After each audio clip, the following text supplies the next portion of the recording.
Hello everyone, Niev here, and we are doing the hashtag end of year tarot tag by Chanel Days.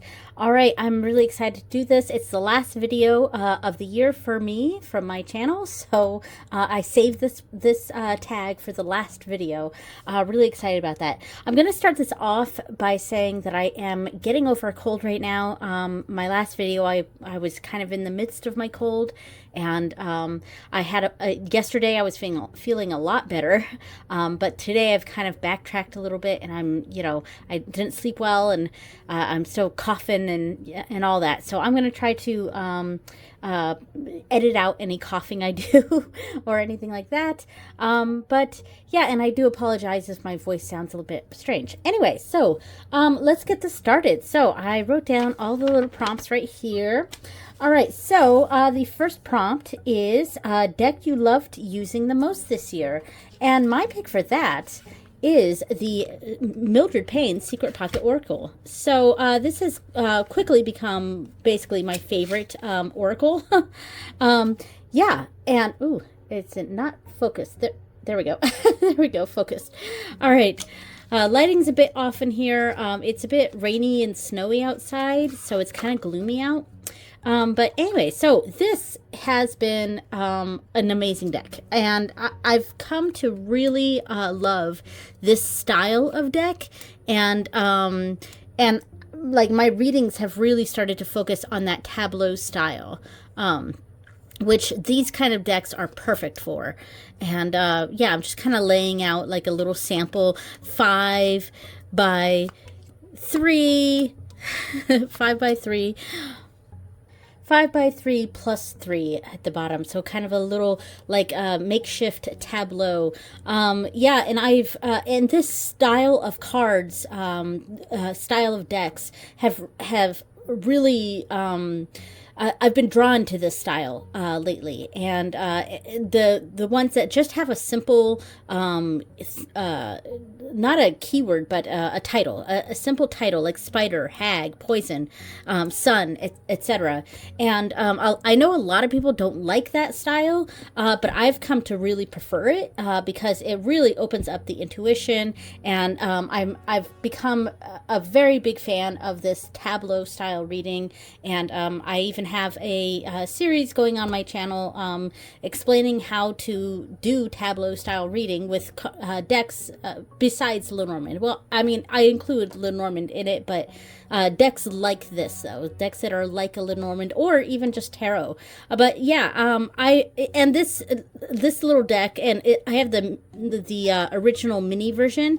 I think a lot of people like the larger version. It's called the deluxe, but I really like the mini version because you can do bigger spreads like this, and I've come to really love tiny decks and simple not keyword, but simple title decks like this. So yeah. Okay, so the next prompt. Yeah, I'm going to try to go a little faster with these because I'm sick. I don't want to spend too much time on each prompt here. But so the next one is my most recent addition, and we just had Christmas, and I'm not going to pull these out of the bags or the boxes, but I do want to show it. So I got 2 new decks from my husband. Look at this. It is the Somnia Tarot and the Somnia Oracle. Now, this does confuse me a little bit because it says, I opened this one first, I think, and I was like, oh, the Somnia Tarot, because it says it right here, but this is actually the Oracle. Yeah, right there. Not sure if you could see, but yeah, so it says Somnia Tarot on here, but then it says Oracle series, and I was like, that's interesting. But yeah, and then I have the revised edition here. So yeah, I'm really excited for this. I have a few videos. I have a video walkthrough planned for this in the new year, so stay tuned for that. And I will also mention these in the upcoming video going over all my Yule gifts. So these were my latest additions. Awesome. All right. So the next prompt is a deck that isn't your usual style, but you're jiving with it.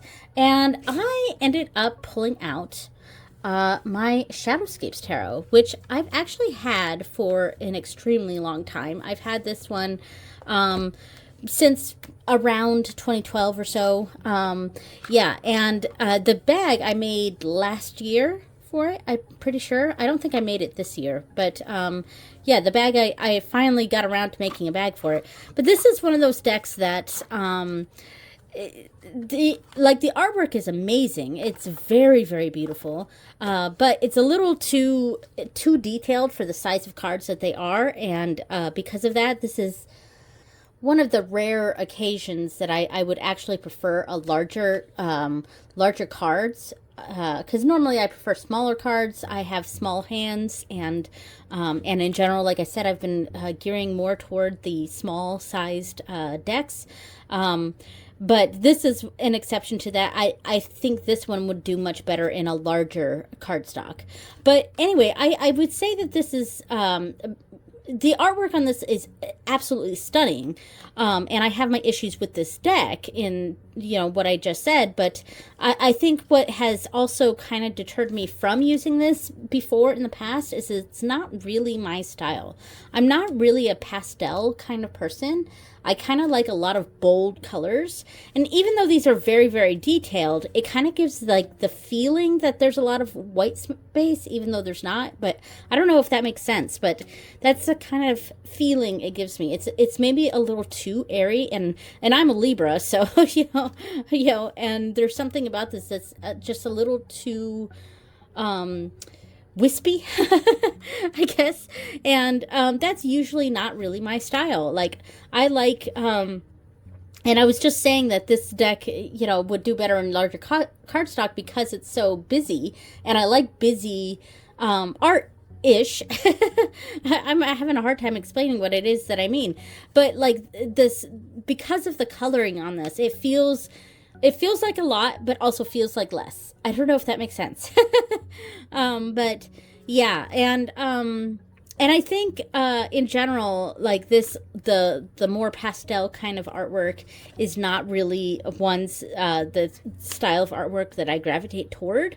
That said, of course, this artwork is absolutely stunning. The Stephanie Pui Moon Law did an amazing job, and an amazing artist. Absolutely stunning. Yeah, I love it. Hopefully these are staying in focus. But anyway, but this year I kind of, oops, I have several of these that are upside down in here. This year I actually took it upon myself to use this deck more frequently, because I kind of, I'm like, oh yeah, Shadowscapes. Probably because it's not really my style. But I have really enjoyed using this deck the few times that I've used it. And in fact, I've chosen it for the last week in January for next year. So yeah, so I'll be using this again pretty soon. All right, so that is the Shadowscapes Tarot. It's a deck that is not really my style, but I have been enjoying it. Okay, so the next prompt is favorite deck pairing, and I'm kind of going off track with this a little bit because I don't think I had a single favorite deck pairing. But there was a deck, or a grouping of decks rather, that I've had trouble in the past trying to find other decks to pair with it, and I found decks that I really like with it, so I want to share that now. So the deck, or series of decks, is all the Green Glyphs decks, and I've pulled out just one of them. This is, I think, the Oracle. This is the Oracle, yeah. And I could have pulled out the tarot, or the Lenormand, the rune deck, etc. But yeah, so all of these decks are actually really difficult to pair with other decks, and the reason is because of the unique coloring of the cards. And I will be adjusting coloring when I edit this video, so it may not show exactly correctly on camera, but it's kind of got this almost yellowy, it's like a beige, but it's kind of a yellowy beige background, and that background is really difficult to pair with other decks. you know, I've tried lots of different decks to pair with this, and it's been a challenge. But I have a few that work, so I'm going to lay out some of these cards here. So first up, we have the Rain Shadow Tarot by Claire Mack, and pretty much any of these that are in this series, like the Illuminated Earth Oracle and the Faceted Garden Oracle, those also go great with this. I'm just choosing one from that.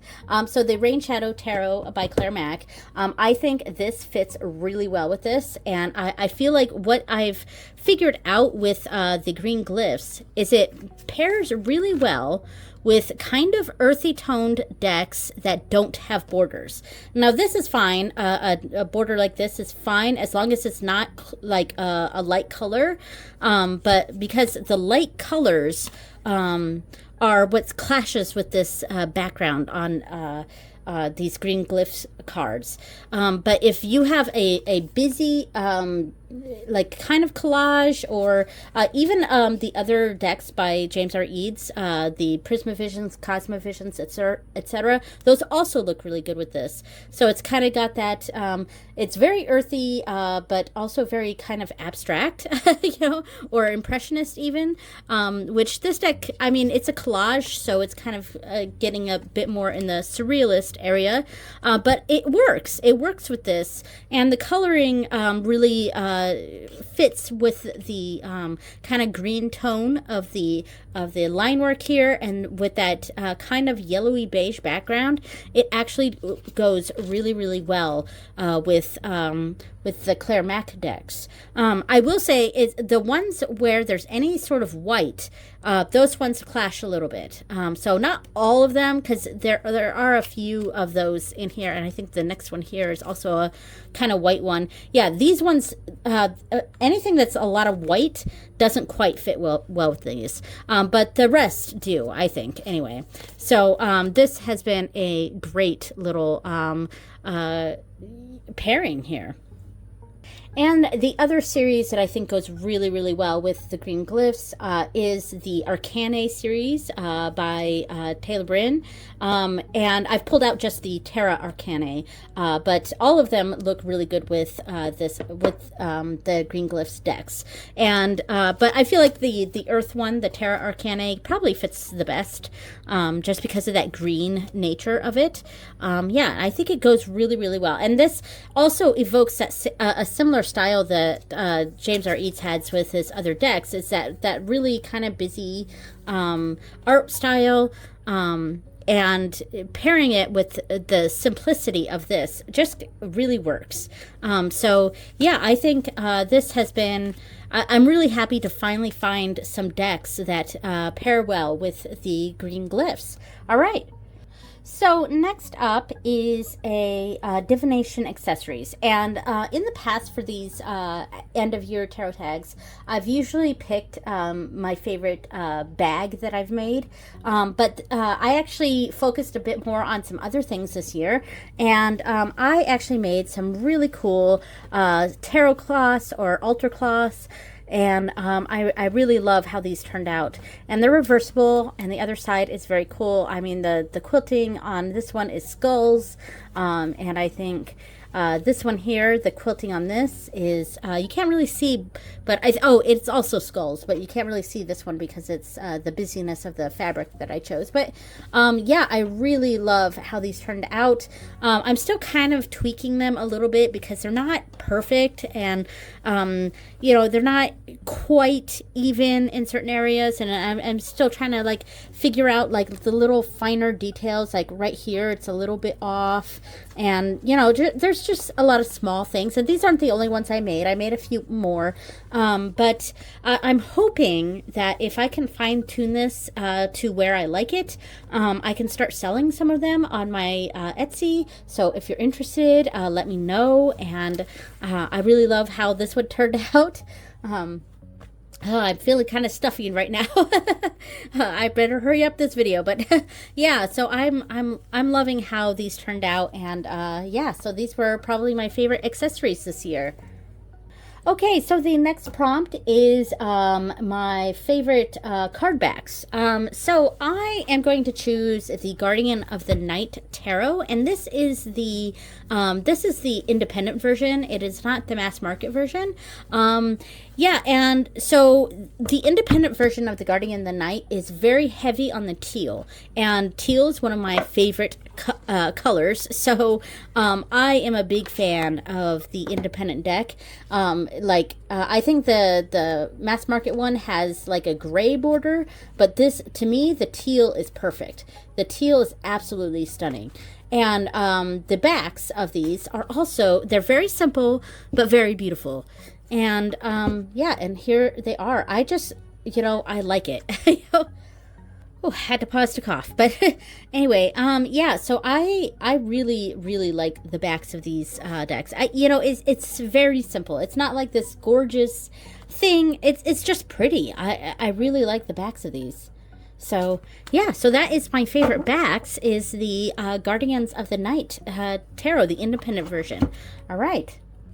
All right, so a deck with a theme that I really like, obviously Star Trek Tarot, and I feel like I picked this one last year too. I may have, but that's okay. I'm okay with that. So Star Trek Tarot, obviously I am a massive Trekkie, so I love this deck. This is the version that's by Telekiad, which is an independent company, though they did get the licensing to be able to do this. And they are actually coming out with a Deep Space Nine version as well. So this is obviously focused on the original series, and each of the cards is representing an episode of the original series. The creator connected it back to the tarot, so the different episodes connecting to the different tarot cards. So I love. This was very, very well done. There's minor things that I wish were different with this. Like I think I would have put the coins as green, but I get it with gold because coins and gold, that makes sense. But I'm thinking air when I think of gold, and earth when I think of blades. Or earth when I think of the green here. So with the blades, it would have been nice if it was yellow and the coins were green. But that's just a personal thing there. Yeah, and also I'm not the biggest fan of the little keywords on there. So that's and the what's this called? The branding down here at the bottom. That I also wouldn't I wouldn't have personally put those on the cards, but that's just me. These are minor issues that I have with this deck. It's actually one of my all-time favorites. I know the episodes. I know what it's about. So and I'm a massive Trekkie, and I cannot wait until the DS9 version comes out. I will definitely swoop that up, and hopefully someday they'll be able to do the original series, or not the original series, the next generation, and a better version than that mass market one, so the Inside Edition ones. But yeah, so my favorite theme is, of course, Star Trek. Okay, so the next one is the most beautiful deck this year, and I have got to give this to, let me open it up here. I've got to give this to the Oracle of Many Paths. So this is pretty new to my collection.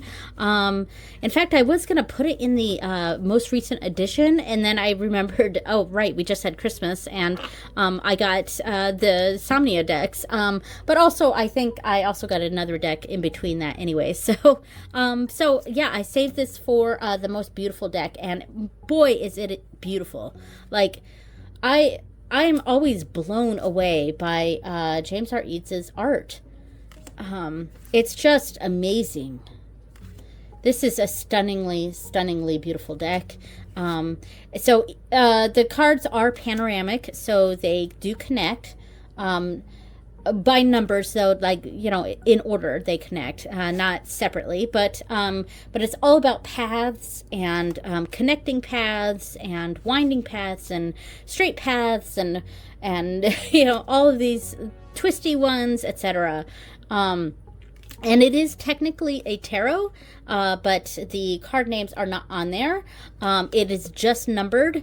And I think the suits go in order for wands, cups, swords, and pentacles, I think. I'm not 100% sure there, but yeah.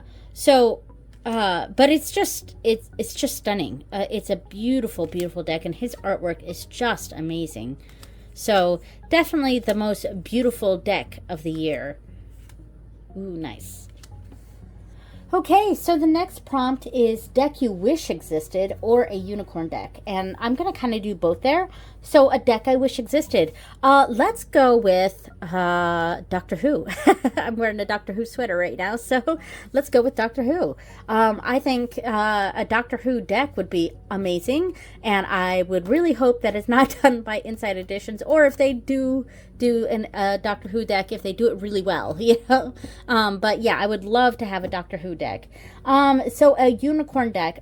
So for me, that would be the Tildwick Tarot, and I know it's in print. So I could get it. It's just that it's outside my price range.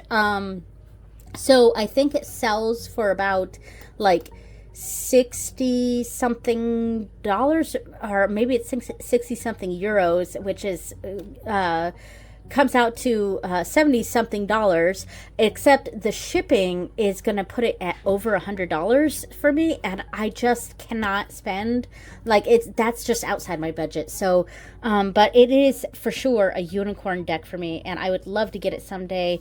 Yeah, all right.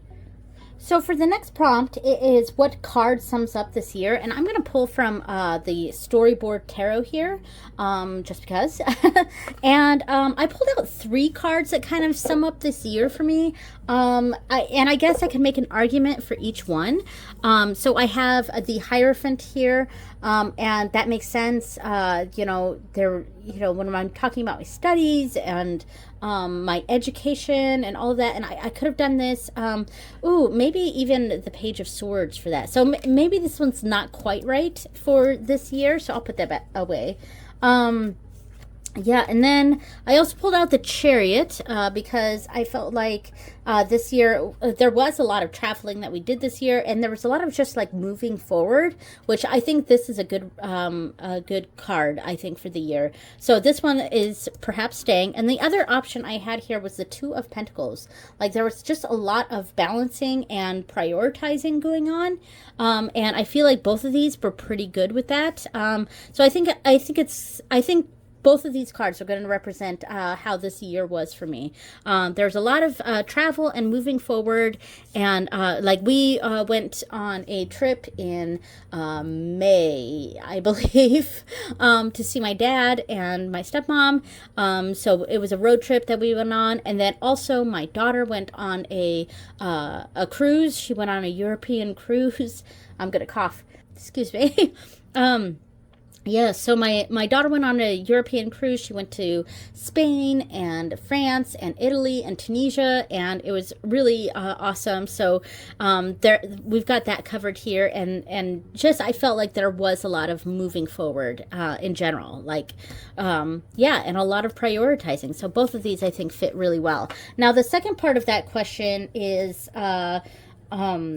like, what card do you want to evoke for 2026? So I did again choose 2 cards, but I primarily chose the Ace of Pentacles. The other option is the Eight of Pentacles, which is in general my favorite card. But so the Ace of Pentacles, I really want to, you know, as I mentioned, I want to do more that I can actually put out into the world and maybe make a tiny bit of money for, you know, nothing huge or anything. But like, you know, my channel does not get any views really. I get like 30 views a video, and I've been doing this for like 15 plus years. So yeah, and I don't get a lot of views on my channel, and that's overall pretty fine, but you know, it would be nice to be able to make something, you know.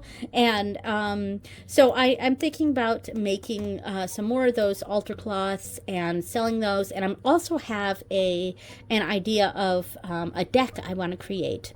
So that's kind of been on my mind. And I hope for the 2026, maybe I can push forward with that and start working hard and getting some of that opportunity to come my way. So that is my hope for 2026. So the next prompt, I'm going to try to speak quickly about.